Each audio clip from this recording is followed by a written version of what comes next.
Call on Government Order of the Day, number 1. Parliamentary Privilege Bill, first reading. Honourable Chris Finlayson. Mr. Speaker, I move that the Parliamentary Privilege Bill be now read a first time, and I nominate the Privileges Committee to consider the bill. This bill implements the recommendations of the Privileges Committee in its report on the Supreme Court's decision in Attorney General and Lee. The Privileges Committee concluded that this decision, in fact, narrowed the scope of parliamentary privilege.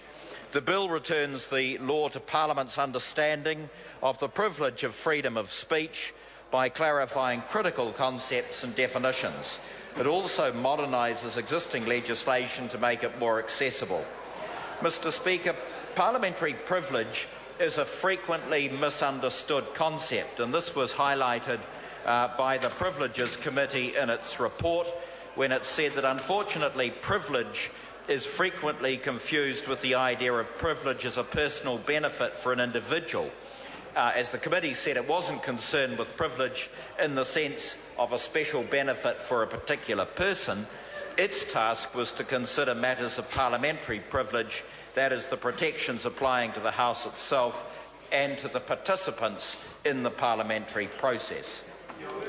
There are two key components of parliamentary privilege. They are Parliament's freedom of speech and Parliament's right to control its own affairs, a centuries-old principle known as exclusive cognizance. One aspect of parliamentary privilege is to provide immunity from legal proceedings for actions done and things said during parliamentary proceedings. What is not so well understood is that this immunity is to enable Parliament to do its job properly. Parliamentary privilege protects members of Parliament, committees, officers of the House, others who support Parliament, select committee witnesses and those who report on parliamentary proceedings. These protections are not designed to benefit individuals, but to enable all of us to do our work as elected representatives. Privilege ensures that parliamentarians can meet, legislate, debate matters of public importance and scrutinise the government without fear or favour. These are things that Parliament must do in order to represent the people of New Zealand. In that way, Mr. Speaker, parliamentary privilege works in the public interest for the benefit of all New Zealanders. Shortly after the Privileges Committee report was received, I received a report of the Joint Committee on Parliamentary Privilege from the House of Lords and House of Commons, and the introductions to that report referred to the 1999 Joint Committee on Parliamentary Privilege and made the same point in relation to the UK Parliament, because that introduction said Parliament makes the law and raises taxes. It's also the place where ministers are called to account by representatives of the whole nation for their decisions and their expenditure of public money. Grievances great and small can be aired regardless of the power or wealth of those who are criticised. In order to carry out these public duties without fear or favour, Parliament and its members and officers need certain rights and immunities. Parliament needs the right to regulate its own affairs, free from intervention by the government or the courts. Members need to be able to speak freely, uninhibited by possible defamation claims. So the same thing is said in the UK Parliament as it is said in this Parliament. Mr. Speaker, privilege is a very ancient concept. This bill makes reference to the Bill of Rights Act 1688, which confirmed the supremacy of Parliament. As government evolved in New Zealand, privilege has remained a key element of the agreed relationship between Parliament, the executive branch and the courts. Article 9 of the Bill of Rights in particular provides for freedom of speech in Parliament.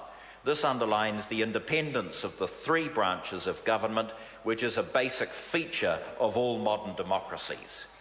Mr. Speaker, it's important to emphasise that the bill before us today does not replace, alter or detract in any way from Article 9. What it does do is clarify and update various aspects of privilege to keep up with changing parliamentary practices and modern media. It also brings together and modernises the current statutory reference to privilege found in several places: the Legislature Act 1908, the Legislature Amendment Act 1992 and the Defamation Act 1992. Although the bill establishes one piece of legislation to cover privilege, it does not codify it. Important aspects will still be understood by reference, for example, to standing orders and the customs and the practices of the House. Turning to the specific provisions of the bill, it clarifies the scope of parliamentary privilege by defining the phrase proceedings in Parliament. It also provides guidance on how to interpret the key terms of impeached or questioned as used in the Bill of Rights. The bill will also address the specific issue raised in the Lee case. It clarifies that advice from officials or advisers given to support parliamentary business is part of parliamentary proceedings and therefore protected by absolute privilege. The Bill of Rights states that parliamentary proceedings must not be impeached or questioned. The bill clarifies that this means parliamentary proceedings may not be used in a court to question the motivations or draw inferences in respect of Parliament or parliamentary participants. These provisions are designed to ensure Parliament will continue to receive the free and the frank advice that it needs. The bill addresses other uncertainties by clarifying the protections afforded to broadcasts and reports of parliamentary proceedings. Democracy requires the public to know what is happening in Parliament. That is why live broadcasts of parliamentary proceedings are already protected from defamation proceedings by absolute privilege. However, the current statutory definitions did not anticipate new broadcasting technologies such as web streaming. Electronic recordings, such as podcasts, can have a much longer lasting life than traditional media. The bill therefore confirms that delayed broadcasts or rebroadcasts of Parliament are also protected by absolute privilege as if they were live broadcasts, so long as they are made by order or under the authority of the House. Reports or summaries of parliamentary proceedings are somewhat different to broadcasts. A report may be edited or packaged in a way that's misleading or inaccurate. Therefore, they're not covered by absolute privilege. A form of qualified privilege currently applies in respect of defamation proceedings for fair and accurate reports of Parliament. However, if it is shown the reporting was predominantly motivated by ill will or for improper advantage, privilege will not apply. Qualified privilege provides a useful way of maintaining the protection of privilege to protect fair reporting on Parliament while allowing someone who has been defamed an opportunity for redress. Mr. Speaker, the bill extends this form of privilege beyond the Defamation Act to all types of civil or criminal liability proceedings. The final important clarification concerns the concept of effective repetition. In the case of Buchanan and Jennings, the Privy Council found that a member speaking outside Parliament had endorsed or effectively repeated a statement made in the House. This approach allowed the court to consider the original statement, which would otherwise have been protected by absolute privilege, to determine the meaning of the statement made outside the House.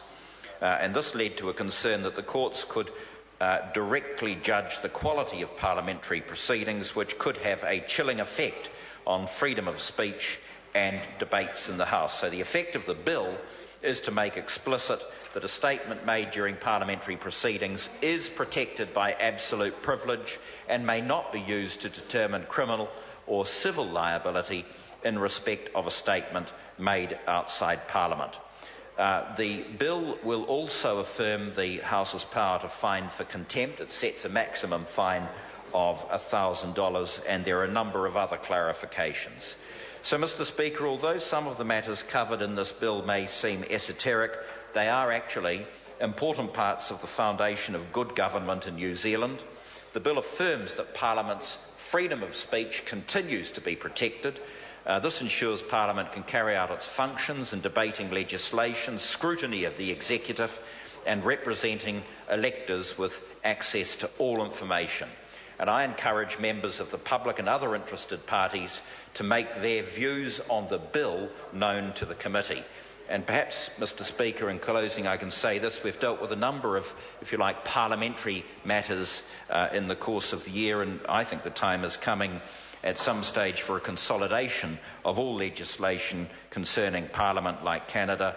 I think that would be very helpful to enable everyone to understand just how this place operates in a variety of ways. And certainly the Constitution Act, as it's currently drafted, is unsatisfactory, is poorly drafted and incoherent, and perhaps an opportunity could be given to tidy that up as well. I commend the bill to the House. The question is that the motion be agreed to. Honourable David Parker.